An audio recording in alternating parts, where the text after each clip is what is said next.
In this video, you're going to learn exactly how to rank your site in Google, step by step. Now, I should warn you, this is an advanced SEO tutorial. So if you don't even know what SEO stands for, this video is not for you. But if you want to learn about advanced SEO strategies that get results, you're in the right place. In fact, I've used the techniques from this video to grow my organic traffic in record time. I'm Brian Dean, the founder of Backlinko. And in this video, I'm gonna show you my step-by-step action plan for higher Google rankings, including lots of real-life case studies. Stay tuned.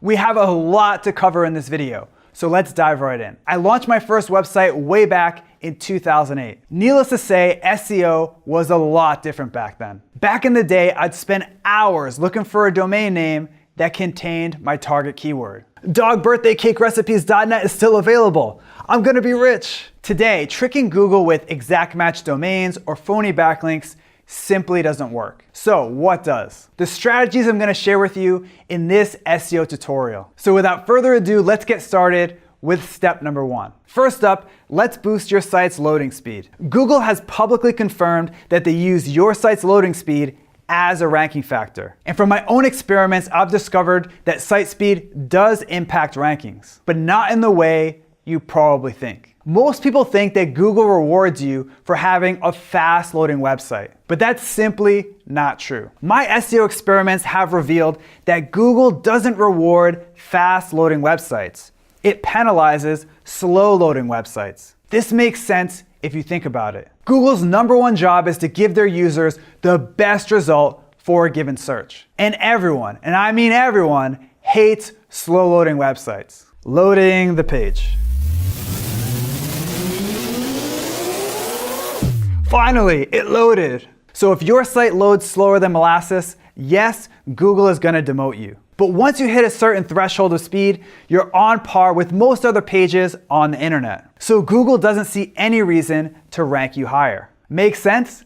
Good. Now it's time to actually improve your site's loading speed. First, head over to Google Page Speed Insights. Enter a page from your site here. Now, as a pro tip, don't automatically put your homepage into this field. Instead, enter an internal page from your site that gets a lot of traffic, like a blog post or article. That way you'll get info on a page that lots of your visitors actually see. Next, hit Analyze, and Google will show you where your page's code could use a tune-up. Now, Google's tool is helpful, but it has one big problem. It doesn't measure your site's actual loading speed. Seriously. Instead, Google Page Speed Insights simply analyzes your page's code. To get a more accurate feel for how your site loads to real-life users, check out gtmetrics.com. GTmetrics will show you data on how your page actually loads to real-life users, which is a much more accurate measurement of how your site speed stacks up. Next up, it's time to check on your technical SEO. Here's the deal. You can have the best site with the best content, but if your website has serious technical SEO issues, you're not going to rank. Fortunately, identifying and fixing these sort of issues can be super easy. Here's how to do it. Your first step is to log into your Google Search Console account. Pay special close attention to the crawl errors section. If you see any issues with DNS, server connectivity, or robots.txt, that's something you'll want to fix ASAP. But if they all show a green check mark, you're all set. Next, click on the Crawl Errors button. This will take you to the URL errors section of the Search Console. It's perfectly okay to have a few server errors and 404s. But if you see hundreds of errors here, this is something that you'll want to fix ASAP. Moving right along, we have our third step in this SEO tutorial, which is keyword research. Here are 3 quick techniques for finding awesome keywords. First up, we have Google Suggest. To use it, enter a keyword into Google, but don't press enter. Google will suggest long-tail keywords that you can target. And when Google actually suggests a specific keyword to you,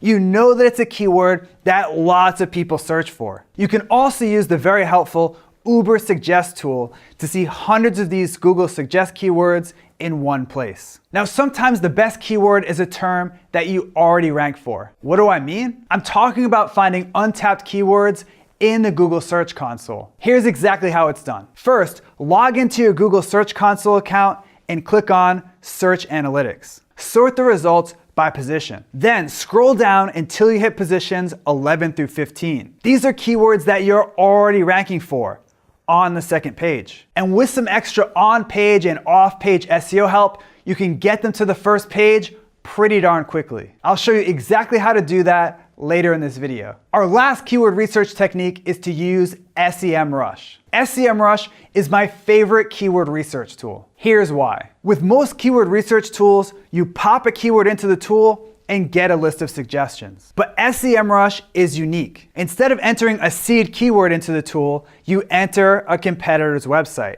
And SEMrush shows you all of the keywords that they already ranked for. Next up, we have content development. Back in the day, Google would reward sites that publish lots of unique, quality content. That's why so many blogs started pumping out mediocre 400-word blog posts. But the truth is this: the whole publish lots of unique content approach simply doesn't work anymore. Today, Google's #1 goal is to show their user the best result for a given keyword, which means they don't care how many pieces of content your site puts out or how often you publish. For example, my site, backlinko.com, has only 34 total posts, and I rank for super competitive keywords like keyword research and SEO techniques. So if publishing lots of unique content doesn't work, what does? Publishing less often, but making each piece of content that you do publish absolutely crazy amazing. Here's how to create crazy amazing content. First, make your content insanely actionable.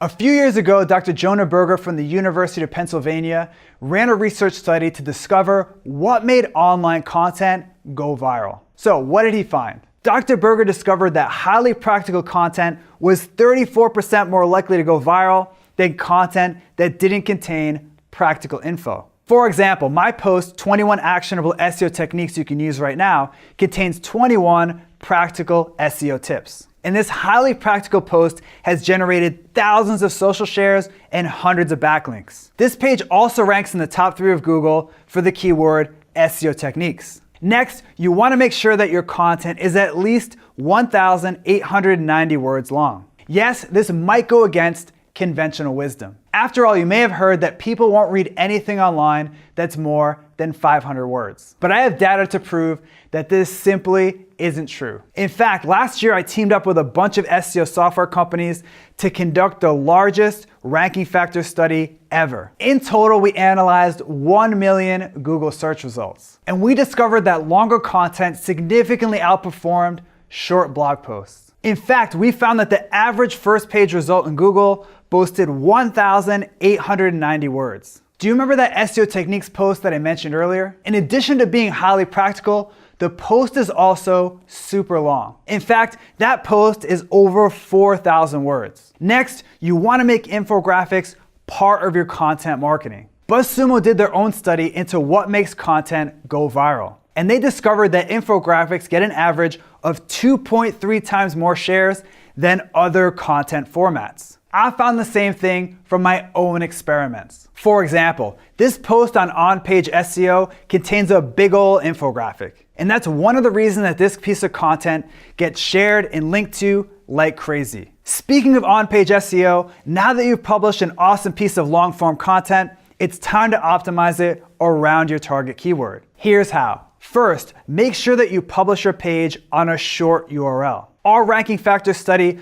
found that short URLs tended to outrank long URLs. For example, my target keyword for this page is SEO tools. So I made my URL simply SEO-tools. Note that my URL also contains my target keyword.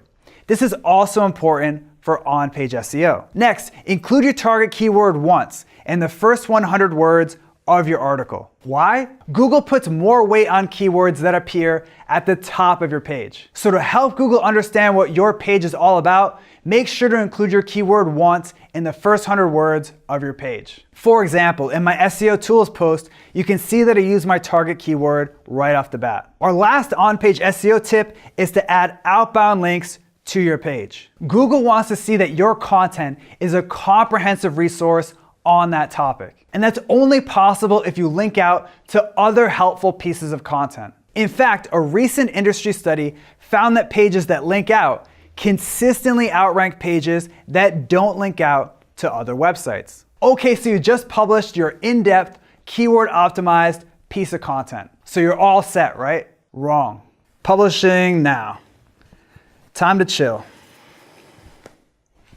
Oh crap, I forgot about link building. In many ways, after you publish a piece of content, your job has just begun. That's because it's time for the most important part of SEO, content promotion and link building. There are 1,000 ways to build links to your website. So I'm gonna share one of my absolute favorites with you right now, broken link building. Here's the 3-step process. Step 1, find a page you wanna get a link from. Step 2, find broken links on that page. Step 3, let the site owner know about their broken link. Let's break it down. Your first step is to find a page that you want to get a link from. This page should be from a site in your niche that has quite a few outbound links. To find pages with lots of external links, use search strings like keyword plus helpful resources and keyword in URL links. This will bring up pages with lots of external links. Next, it's time to find broken links on that page. You can find links that aren't working by installing the free Check My Links extension for Chrome. Then, when you find a page with lots of external links, run Check My Links. It will reveal all the links on that page that aren't working. Finally, it's time to let the site owner know about their broken link and offer your content as a replacement. Here's the exact script to send. Hi name, I was looking for some information on topic today when I came across your list of resources. Great stuff. I couldn't help but notice that there was a broken link on the page. I just thought you'd like to know. Also, I recently published a guide on that topic. It might make a nice addition to your page. Either way, keep up the awesome work. And you're set. Last up, I have a bonus tip for you, which is to optimize your site around user experience signals. In 2015, Google announced that they now use a machine learning algorithm called RankBrain. Even though Google has been quiet about the details of exactly what RankBrain does, Larry Kim from WordStream has discovered how RankBrain probably works. According to his data, RankBrain measures how users interact with your site in Google search and ranks you partially based on these user experience signals. For example, Larry noticed a clear correlation between organic click-through rate and rankings. Specifically, he found that pages with a high CTR tended to outrank pages with a below average click-through rate. In other words, RankBrain probably measures CTR and uses this data as a key ranking factor. Larry also discovered that pages with a bounce rate below 76% tended to rank best. That's because RankBrain also looks at how often people bounce from your site. Obviously, the lower your bounce rate, the better. If you want to learn how to improve your click-through rate, check out this video. And if you want to see how to prevent people from bouncing from your site, this video is for you. Okay, that's it for my advanced SEO tutorial. If you like this video, make sure to subscribe to my channel right now. Just click on the subscribe button. Also, if you want exclusive SEO techniques that I only share with subscribers, head over to backlinko.com and sign up for the newsletter. It's free. Now it's time to hear from you. Which of the strategies from this video are you going to use first? Are you going to improve your site speed or try broken link building? Let me know by leaving a comment below right now. You know what I'm saying? So bad it's good? All right. Wunderbar. I could forget. It goes like, like I'm like eating it. Vacuum time, construction time. That's ridiculous. Again, it looks insane.